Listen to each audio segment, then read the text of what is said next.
fight. I was actually going to ask you, are you not getting used to this yet? You know, the big stage, the O2 Arena? I've had some really good nights here, haven't I? It does feel like as home as the Echo does back in Liverpool. It's still an absolute spectacle and an honour to come down, and when you're a kid and you grow up and you're watching fighters fight in like arenas and you always want to go and do that. Yeah, I don't think it'll ever not be... What's the word? It just takes me breath away every time, and I'm probably not going to get used to it now. That should have been the answer. Cool. It's a tough one, right? Because you're coming back to have that experience, but the last fight you had here was so special and so amazing. Do you have to kind of put that out of your mind? So do you just think like, oh, I don't have to live up to that last one. I just got to focus on what we're doing this Saturday? 100%. That spinning elbow means fuck all on Saturday, doesn't it? That's not going to win me the fight, living off the last fight. But what it has done is give me the belief, and it's give me the mental fortitude more to come into this one and know really what I'm capable of. I think you all may have seen it last time we was here. I was calm, I was collected. I have my odd little jokes and my swear words here and there, but I'm really finding my feet within the UFC now, and I just want to show consistency, and I just want to show, look, I'm fighting someone who I've actually got a reach on, so I don't actually have to force a fight for a change. I'm going to be able to stick and move and just have a good go. When you look at this fight, is that how you see it playing out? You being able to keep her at length? Well, if I can sometimes keep someone with a 10-inch reach, I think if I've got a 1-inch reach advantage on someone, then I can imagine it's going to happen. I see the fight going one or two ways. She's either going to come and try and clinch me against the cage, or she's going to run. Her style is quite counter, striking off the back foot. And I'm prepared for all of it. I mean, I fought Talia Santos on the wall, I fought Gillian Robertson on the floor, I fought Laura Prop-Copley on the floor. I'm very much now accustomed to them fights. I've made the correct... we've tidied up in places and we've worked hard, and after the last fight I got to go away to San Diego and I trained with Jay Flo, just like our Patrick did the time before. Got to go back to some judo and stuff that should nullify her strengths. Mm-hmm. Your teammate Paddy's fighting on the card as well.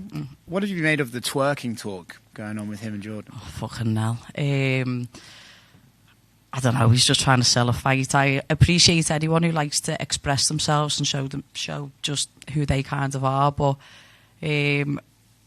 if Jordan thinks he's going to twerk in that O2, he's got no chance. I think there's more chance of Paddy teabagging him than that happening. Like, this is what's back and forth. Paddy's going to teabag him like on whatever game it is, Fortnite or Call of Duty or something, I don't know. But I don't know, let boys be boys and just play. Jordan also questioned, he said, oh, the fight will be at 9 o'clock. How drunk can they really be by then? Is that a real question for me? I don't know. I'll probably be half a bottle of Howler head down, spinning around the O2 by then. But I think, look, it's UFC London. The fans are coming from everywhere. Half of Liverpool, well, most of Liverpool will be in there. Manchester for Tom. And I just think the atmosphere may be more than the last time. So to the foreign fans, just embrace it, because it's the foreign fighters, just embrace it. Our fans don't mean any malice, but they get behind their own. Molly. Who's next? Hiya, boss. How you doing? I know you said you can't take that spinning elbow into the cage with you this weekend, but talk to us about what that did for you, your confidence, your career, your exposure within the wider MMA world, because it was a huge moment, right? It kind of blew up, didn't it? The internet kind of blew up off that elbow, and for me it just solidified I am who I say I am. And prior to the UFC I had finishes and really nice ones with my hands, and this time I just got that moment where everyone got to really realise, fuck, that is what she's about. So moving forward from that, sometimes in a loss you have to take more lessons, but in that win I think I learned more lessons than the previous losses that I've had. I've went away and I've worked so hard on my grappling. Even though it was the striking that won me the fight, I just want to keep on evolving and keep on getting better as a mixed martial artist. And I think I just reiterate what I said before, like, my feet are permanently cemented into the floor. It's not gone to my head. I've gone from the I just want a bevy girl to the elbow girl, and I wonder what we'll get on Saturday night, what I'll be next. I know you're someone who will always fight with their heart on their sleeve, but how much has being able to fight more with your head in the last few fights been a game changer for you? Yeah, I think you can all probably see me progression as a mixed martial artist, and my fight IQ has risen. I think Paul Rimmer, Adam Ventry, Ellis Hampson and Joseph McNally, I've really started to calm this, even though I know in the fight the tempo is a lot and it's fast. My decision making in that last fight, I think, was spot on, and the fight before against Kim, I'm making the correct decisions instead of shooting for a takedown when I shouldn't. I've just took my time, and if the pace is too much, I've took it down and slowed the fight down. And this fight, my opponent will bring lessons to me that I think I've already passed, but I think I'm going to be able to pass with flying colours this time. Final one from me. Looks like you're having the time of your life right now. You know, everything's going absolutely superbly for you. But this is the toughest sport on the planet, right? And the minute you take your eye off the ball, you get humbled real quick. So how are you managing to balance all of this with the increased exposure, the fact you're much more famous, and, you know, your career is on the up and up, but while also keeping your feet firmly on the floor? I think notoriety and all of that kind of thing means fuck all. I've learned that none of it's real. Do you know what I mean? Just because I can go out and more people know my name doesn't really change me as a person. It doesn't change my life. It doesn't change my family's life. Like, Liverpool's got a really good way of sometimes keeping you humble. Like, I walk in that gym every day and get humbled by my training partners, me mum, my family, my girlfriends, everyone. I'm the butt of the joke all the time. Do you know what I mean? Just because I fight, it doesn't mean anything. I've tried to be more of a role model and less of just the bevier.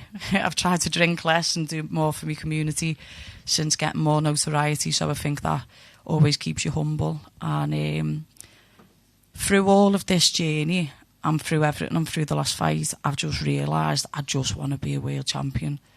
I just want to be a world champion again. And I can't look too far in the future. I just have to take every day and every fight as it comes. But like I say, I can't live off that performance forever, can you? You need to make sure that the next one outdoes that. However, the finish may not ever outdo that last one. The fighting IQ and the decision making should and will. Brilliant, thank you. Molly, right here. Hi. Hi. You know, when people talk about that event in March, and many fans and just pundits saying that was maybe the best fight night, if not arguably one of the best events ever in the definitely UFC. Was, lad. Definitely was. She's about to be in there, but it definitely was.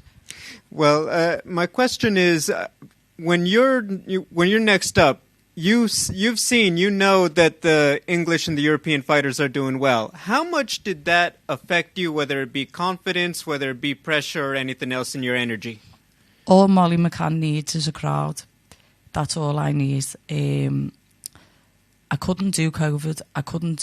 I was fortunate enough to go to Fight Ireland and be treated like an absolute queen over in Abu Dhabi. I was fortunate enough to fight in the Apex while still in the bubble. I couldn't do it. I just couldn't lift myself up to that kind of atmosphere. There was none. You give me 50 drunk fans and I'll still give you the fight of my life. But listening to that O2, being in that changing room when me and Patrick was getting ready, and we was watching it before we left, whilst we was on the way, and near enough every GB fighter was getting the finishes and getting the wins, and you could just feel the momentum, and the momentum was building. And the second I heard my walkout tune and just looked at everyone, and it was massive for me to see I hadn't won in the COVID, so to walk out and that many people be cheering for me and wanting me to win really, really blew me away. And then I had said the whole fight week and the whole fight camp, this is for yous. I understand like how long yous have waited. It's as long as we've waited for this fight night back in London. And I just knew what I was ready to give, and I know it'll be a similar case on Saturday. Do you feel that the European fighters have some pressure going into this one? Because the last one was so good, it's almost like, oh my gosh, everyone has to deliver again. And you're only responsible, obviously, for your own fight. But do you feel like collectively there is a bit of that kind of energy going into this? I think as long as you don't let the ego run away with yourself after wins, like what we've all managed to do. And Tom Aspinall's like a really good example of it. Good win, good win, good win. Doesn't let him run away, doesn't add pressure to him. He just gets on with his job. I think as long as you're focused, I don't think there's any more added pressure. From that last fight, my life completely changed in terms of sponsorship. I don't have to go into a fight now worrying about, what if I lose, I'm only going to get half. Would that even cover 6 months, like rent and bills and all that kind of stuff? I get in there and I feel like a diamond's created, like pressure creates diamonds, and I'm ready to just keep on creating. So will I feel the pressure? No. Will I feel nerves of having a fight? 100%. Who doesn't? I'm just ready to have a go, to be honest, mate. My final question. Are you the only teammate who's allowed to call Paddy Patrick? Well, it's his fucking name, so I don't know why no one calls him it. Do you know how many trolls I get online from the Americans where they go, why are you calling him Patrick? I'm like, that's his name, that's why. I don't know. He just calls me the meatball and I just call him Patrick. It's been that way since he had braces and I was working at Subway. Thank you. Molly, you mentioned obviously about your life changing, about financially not having to worry going into a fight. How does that affect you mentally, not having that kind of pressure about, I need to win this in order to pay my bills? I think most people who watch the sport and most people in here love what they do, and sometimes everyone's thinking, am I going to make it to the end of the month? Because sometimes you're not getting paid like a lot, do you know what I mean? I wouldn't say I've got outrageous amounts because there's probably half the card earn more than what I earn, but just not having the extra. When you're going to a fight and you're in camp, you just want to be thinking, I'm going to improve there, I'm going to get better there. I think when you start having to think about money and survival post-fight, it can just be detrimental to your thought process. And when I'm in the cage, if I'm in a compromising situation, I want to be thinking, stop here passing, stop the arm, stop the elbow. I don't want to be thinking, fuck, if she moves here and I'm over, I'm not going to be able to pay me bills. And I've been really fortunate that Barstool's come in, give me a sponsorship deal where I'm comfortable to just give my whole self and to training. And I think every fighter does. By hook or by crook, we all find a way to make it work, whether you have to have 2 jobs outside of it. Everything that you do, you'll always give your best to it. But I just feel like I'm in a position now where I can just ultimately give my whole self to every training session. And instead of having to go and do other stuff, I can just put the Normatec on and recover. I can go for a cryotherapy. I can go for a walk with my dog Frank and just relax and take in the sun that's not really ever in Liverpool, do you know what I mean? But it's harder in some ways because you're probably more broken because you're training harder and you're giving more. But there's less pressure, which is better. You know, you mentioned about, being more grounded, being very calm, focused, and we definitely saw that before your last fight as well. How much of a difference does that make in your performance when you are kind of mentally grounded, mentally focused? How much does that affect the way you perform? I feel like mind, body and soul, when it's all together, you get the best performances of your career. And you can see it when, like, Conor McGregor, you can see when he was at that Zen flow and he had those amazing finishes. And then when he was being a bit, I don't know, like, whether to say, like, manic or, like, a little bit everywhere, probably because he was feeling the pressure a little bit that the fights don't always go the way that you want them. So, for me, it has just been really important just to make sure that I keep my feet on the floor and just... Yeah, I forgot your question halfway through. Sorry, I've had a long day. Okay. How does that affect your performance when you're... It affects my performance in a positive manner. I was saying 2019 I came to fight Zombie Girl, was it? Priscilla Cachoeira. And I remember sitting here and I was just taking it all in, and I was so fucking scared, and I couldn't eat all week. I didn't even have to do a salt bath or anything because I was that nervous. My energy was so drained, but I was still able to give the performance of my life. So when you're not constantly drained, you can just give more. If you're in the cage and you're punching and you're not on the back foot already in here, your recovery is better, and you're thinking better, and your combos just come together, and you're more alert and you can see. So, I think it's real positive. And when you think about the fight this Saturday, how do you envision it? How do you see it going down in your head? I think most fighters have their moments and their zen-like flow, and Paddy will probably be when he's like rapping on the mat and he's giving it. Mine's when I'm going for me run, or when I'm walking to the gym and I'm warming up and I have my music in my head, and I just constantly think like I'm going to command the centre of the ring, of the cage, and I'm just going to go and do me, and I'm not going to force the finish. The finish will come. I haven't got to force a win, and I do feel, and I have envisaged, and in training, it's all mirroring together that I will get the finish.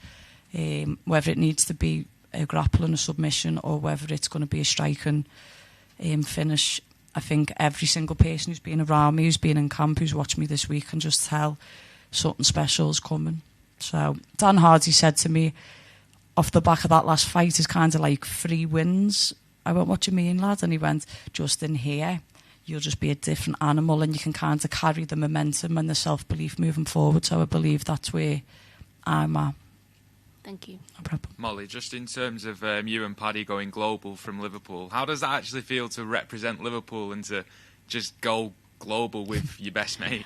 It's a bit of a mad one, to be honest, because I think in the summer, Graham Boylan managed to do a really good job for me to go from like New York to Phoenix to San Diego, and I got to go and train and do loads of like public like meet and greets and fucking all mad podcasts and meeting all just amazing people. And I remember I always say this, there's a song, I think it's called Oh What a Night, and me and Paddy always sing it, and we was driving to Six Flags from San Diego, so he was going to a theme park, and I looked at him and I looked at his fiancée Laura, and I turned it up and I went, never forget this moment. And he was like, what do you mean? I was like, this song, this moment, we're kids from Liverpool who grew up a council estate with nothing, and we're just out here living, I suppose you could say best life, but just everything we've worked for.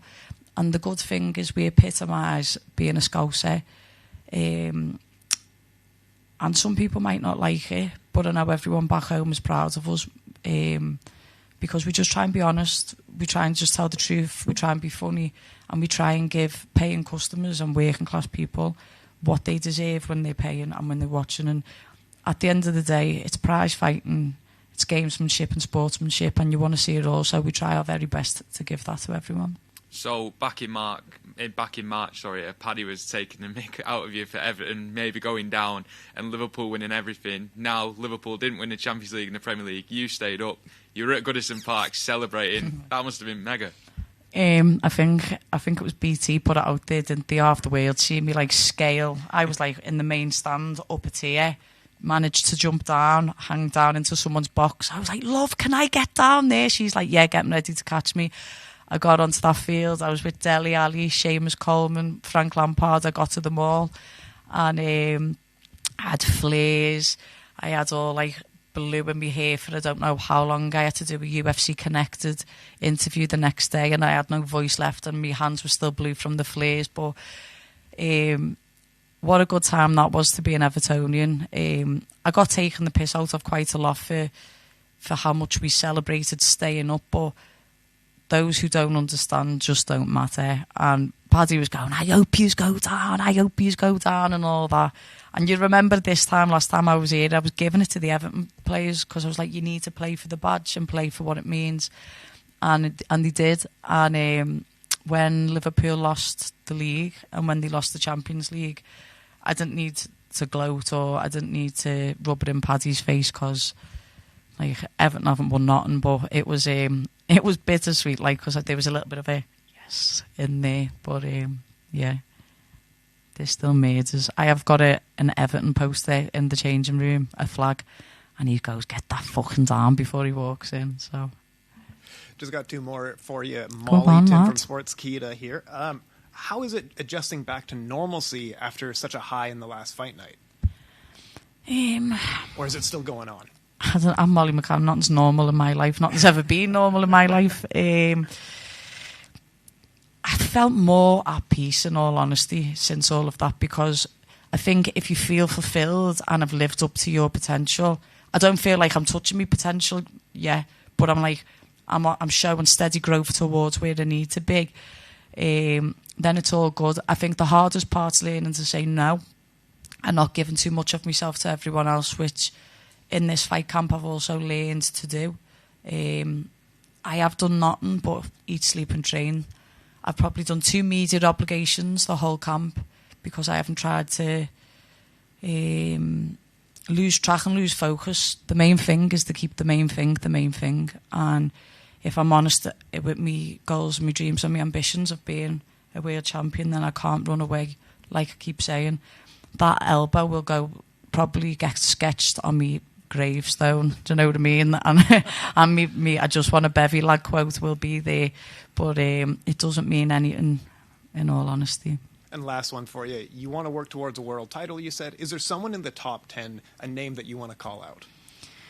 I've never been one to call anyone out. I gave it the big I am against Gillian Robertson, and she humbled me. My humbler, the best lesson of my life. So I learned I don't need to do that because I failed at the first hurdle on that one. But I'm going to get this win. Dave Portnoy from Barstool is around, and Dana and him are quite tight. So hopefully after the fight we can have a conversation. And I would like to fight again in November in the Mecca of all Meccas for strikers, and I'll just leave it into their hands to see who I'll be fighting against. Oh, hey Molly, just one from me. With Cage Warriors just around the corner, I wondered who's the next fighter from your gym, Next Gen, who can make the jump to the UFC? There's not one. There's a few of us. I think me and Patrick will be going to watch after the weigh-ins because our boys are on the prelims, so that we can all get a scran together and enjoy the Friday night. But you've got Nathan, you've got Luke Riley, you've got Adam Cullen, you've got... I don't really wear makeup, do I? I've got mascara in my eye and it's stinging. That'll teach me. What's my lad from Warrington called again? Nick, what was our middleweight world champion called? His name's just completely gone from my brain. No. Oh my God. Yeah, Bonnet. Sorry, I've had so much going on. Matt Bonnet, I'm really sorry for that one, lads. All of these are ready, and they'll be ready for world titles and Cage Warriors before we move forward. But it's really nice to step on the mat knowing you're in the presence of people who are levelling you up. The last day of my training camp, I got in a taxi on the way to the gym and he went, "Fucking hell, Gail, you look like shit." I went, "What, do you want me to be looking fresh as fuck at the end of a fight camp?" Because I was like, if that's the case, then I'm not training with the right people, am I? I mean, they're not hating me, don't get me wrong, but I'm giving me like life to the camp. But Next Gen versus the world, and soon we'll be making the O2 just a club show. Sorry, cheers.